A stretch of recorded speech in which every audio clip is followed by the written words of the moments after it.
नमस्कार। प्रादेशिक समाचार के साथ मैं समीर बाखला।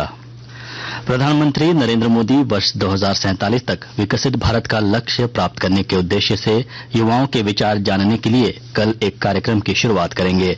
नीति आयोग के मुख्य कार्यकारी अधिकारी BVR सुब्रमण्यम ने आज नई दिल्ली में कहा कि इस कार्यक्रम में लगभग 700 विश्वविद्यालयों के कुलपति और संस्थानों के प्रमुख उपस्थित रहेंगे। उन्होंने कहा कि झारखंड समेत प्रत्येक राजभवन में विकसित भारत पर एक दिन की कार्यशाला आयोजित की जाएगी। उपराष्ट्रपति जगदीप धनखड़ ने कहा है कि मानवाधिकारों के प्रसार और सशक्तिकरण के लिए देश में बुनियादी ढांचे का व्यापक विकास आवश्यक है। आज नई दिल्ली में भारत मंडपम में मानवाधिकार दिवस पर उन्होंने कहा कि मानवाधिकार का विकास उसी समाज में होता है जहां सबके लिए कानून और न्याय एक समान हो। श्री धनखड़ ने कहा कि कोई भी व्यक्ति कानून से ऊपर नहीं है और मौजूदा व्यवस्था में कानून ही सर्वोपरि है। कांग्रेस के राज्यसभा सदस्य धीरज साहू के ठिकानों पर आयकर विभाग की छापेमारी आज 5वें दिन भी लगातार जारी है।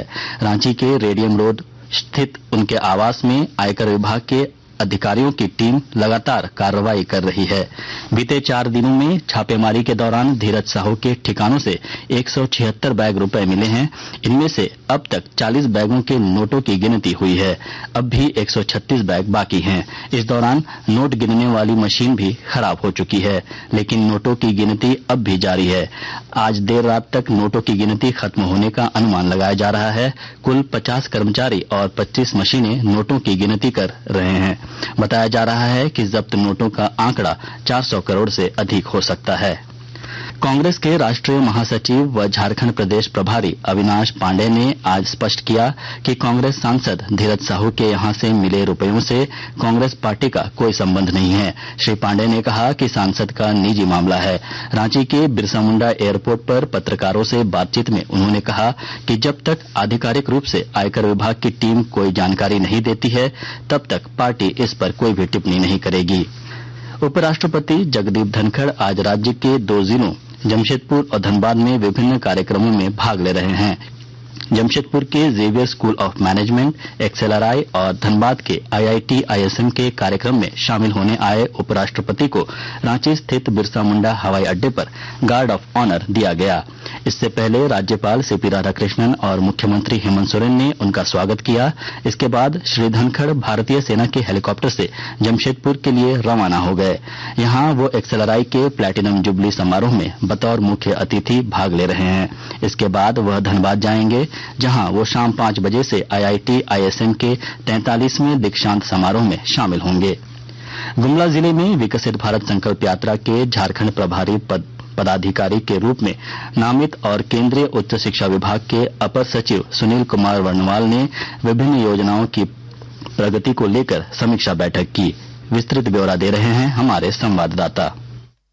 विकसित भारत संकल्प यात्रा के झारखंड प्रभारी पदाधिकारी के रूप में नामित सुनील कुमार वर्णवाल, अपर सचिव उच्च शिक्षा विभाग, शिक्षा मंत्रालय, भारत सरकार ने गुमला परिषदन भवन के सभागार में भारत सरकार द्वारा संचालित विभिन्न योजनाओं की अद्यतन प्रगति को लेकर समीक्षा बैठक की।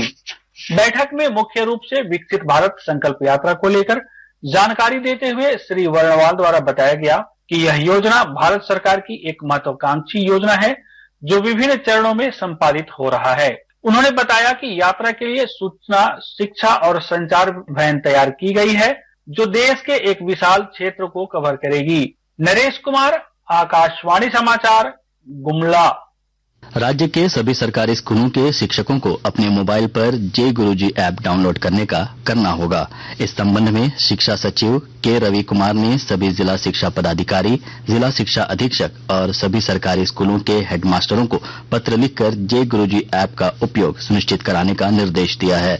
सरकारी स्कूलों में पढ़ने वाले बच्चों को फ्री में डिजिटल ई-कंटेंट और ऑनलाइन स्टडी की सुविधा देने के लिए विभाग ने 16 अक्टूबर को जय गुरुजी ऐप लॉन्च किया था।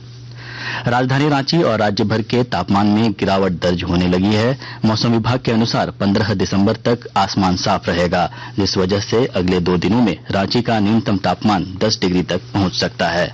इसके साथ ही आकाशवाणी रांची से प्रादेशिक समाचार का ये बुलेटिन समाप्त हुआ। नमस्कार।